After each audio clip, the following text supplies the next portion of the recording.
Good afternoon. The district attorney's office has issued its report on a deadly police shooting, and the officer who fired will not face charges.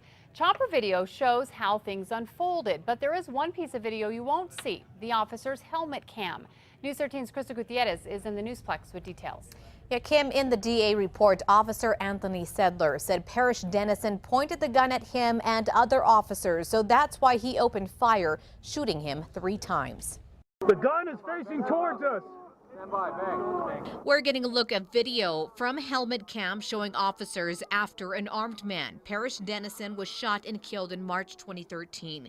But the video is not from the cop who pulled the trigger. This all started around 6 p.m. when officers were dispatched to the Music Go Round store on Manal after a woman tried to hawk stolen items.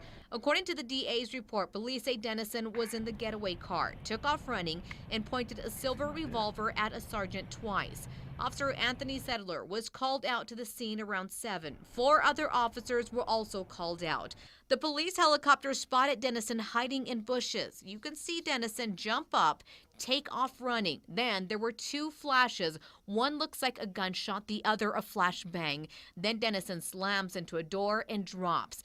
Officer Sedler pulled the trigger. According to his interview after the shooting, he says he saw a gun in Dennison's right hand. He claims Dennison was pointing it toward the officers, then, quote, tried to kick a door in at the building. Sedler said he thought he hit Dennison, but says Dennison then turned, pointed the gun directly at him again. The report states Officer Sedler stated that he was in fear of being shot and fired again. But this is the only perspective of the shooting we are going to see. In the DA report, Officer Sedler had a helmet camera. He did not activate it because the incident happened too quickly. No movement. No movement. If you can recall him, that'd be great. Hands still on the gun.